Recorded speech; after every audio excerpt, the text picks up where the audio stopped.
Refugee एकता जिंदाबाद, refugee एकता जिंदाबाद, refugee एकता जिंदाबाद। देखो आज मेरे भाइयों ने बात की है कि रिफूजियों का हम क्यों नहीं इकट्ठे हो रहे। सबसे पहले मैं बताऊंगा आपको कि हमें शेड्यूल ट्राइब मिला पहाड़ियों का, किस सरकार ने दिया? भारतीय जनता पार्टी ने दिया। रिफ्यूजियों की सेटलमेंट कौन करेगा? भारतीय जनता पार्टी करेगी। लेकिन उसके लिए अगर हमें दूध की जरूरत है तो बच्चा रोएगा तो मां दूध देगी। आप देखिए कि एडवोकेट चमन लाल जी, शास्त्री जी और दत्ता साहब ने और सुनील शर्मा जी ने कितनी मेहनत की कि रिफ्यूजी एक मंच पर आए, रिफ्यूजी इकट्ठे हों। लेकिन सच्ची बात मैं आपको बताऊं, हम हमेशा स्टेट फॉरवर्ड बात करते हैं कि अगर जब कोई पैसे की बात होती है तो हमारी फाइलें एक दूसरे के ऊपर चढ़ जाती हैं, लेकिन जब किसी अफसर से हमारा डेलीगेशन मिलने के लिए जाता है तो सब हम पीछे हो जाते हैं। उसका क्या कारण है? लेटर सबको मिला है, बड़ी मेहनत की है सरदार दिलबाग सिंह जी ने, डॉक्टर सुखविंदर सिंह जी ने, चमन लाल जी ने, लेकिन एक लेटर अगर एक घर में मिला है, उस घर में अगर 4 सदस्य हैं या 3 सदस्य हैं, 2 को आना चाहिए ताकि एडमिनिस्ट्रेशन को और जहां की जितनी भी एजेंसियां हैं उनको मालूम पड़े कि रिफ्यूजियों की कितनी तादाद है। एडवोकेट चमन लाल जी से मेरी बात हुई थी कि 12 लाख से वो हमारी तादाद है रिफ्यूजियों की, ठीक है। हम अपना एक एमपी क्या 2 एमपी चुन सकते हैं, लेकिन बदकिस्मती हमारी ये है कि हम बटे हुए हैं। हमें किसने बांटा है? अपनों ने ही बांटा है हमें आपस में। तो उस बटने का कारण यही है कि जो भी सरकार आएगी वो अपना बेनिफिट लेगी, उसे वोट चाहिए। तो मेरे भाइयों, बुजुर्गों, मेरी माता शक्ति, मेरी आपसे रिक्वेस्ट है कि हमें हमेशा एक मंच पर आना चाहिए और एक मंच पर आगे जो कार्य करना चाहिए। इसमें कोई लीडरशिप नहीं है कि ये मंच पर इसने हमें बुलाया है तो ये लीडर बन गया जी, हम पीछे हो गए। लीडर बनने के लिए उतने बड़े ग्राउंड हमारे को पूंछ में मिले हुए, दौड़ो, जो जीतेगा वो लीडर बनेगा।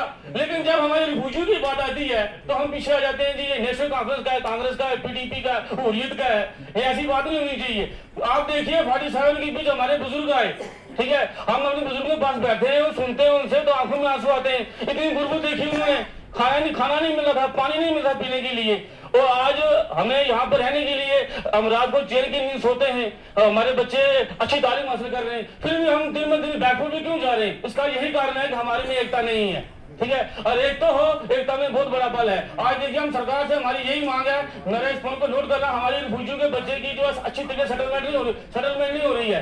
बाकी किसी भी कम्युनिटी की जो सेटलमेंट बड़े अच्छे तरीके से हो रही है, बड़ी खुशी की बात है, उनको मिलना चाहिए। लेकिन हमारे बच्चों की अच्छी सेटलमेंट नहीं हो रही है, अच्छे स्कूल में नहीं जा रहे, अच्छे कॉलेजों में नहीं जा रहे हैं। उसके बाद यहाँ पर स्केल की बात आई थी कि 48 कनाल जो है जमीन हमारे पास होनी चाहिए, लेकिन आप देखिए कि किसी भी रिफ्यूजी के पास 48 कनाल जमीन है, रकबा है नहीं है रकबा। उसका कारण यही है कि हमारी आवाज किसी ने आगे तक नहीं ली, जिसने ली भी आगे तक बड़ी कोशिश की है वो हमने उसकी टांगे खींची है। बड़ा अफसोस है यार, बड़ा अफसोस है।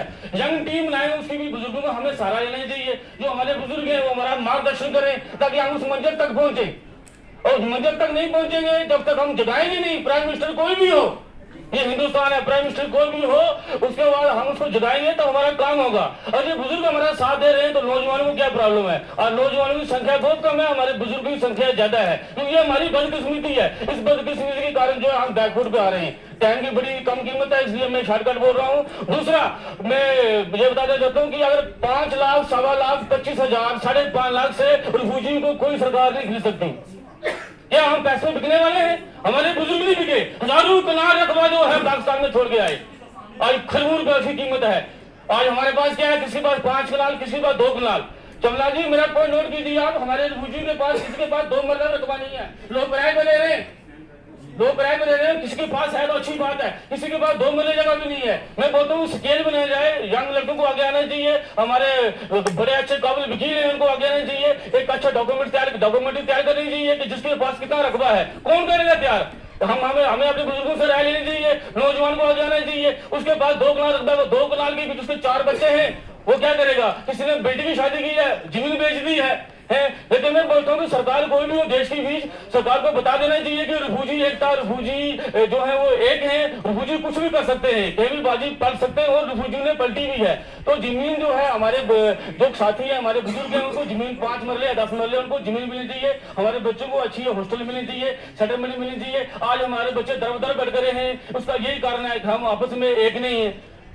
तो वो एकता में बहुत बड़ा बल है, और जिन्होंने यहाँ पर मीटिंग ऑर्गेनाइज कराई है मैं उनका धन्यवाद करता हूँ। शॉर्ट टर्म नोटिस में उन्होंने ये प्रोग्राम ऑर्गेनाइज कराया है, तो बहुत बड़ी मेहनत है। तो जब भी अगर ये कॉल करते हैं हमें सब इकट्ठे होना है, चाहे वो फोरा गार्डन हो, चाहे डाक बंगला हो, चाहे दशरंग खाड़ा हो, चाहे नगारी सा हो, हमें सब ने इकट्ठे होना है, क्योंकि ये हमारे बच्चों को आने वाला कार्य है। कल हमारे बच्चे हमें पूछेंगे हमारे बुजुर्गों ने क्या किया, हम उन्हें क्या जवाब देंगे भाई?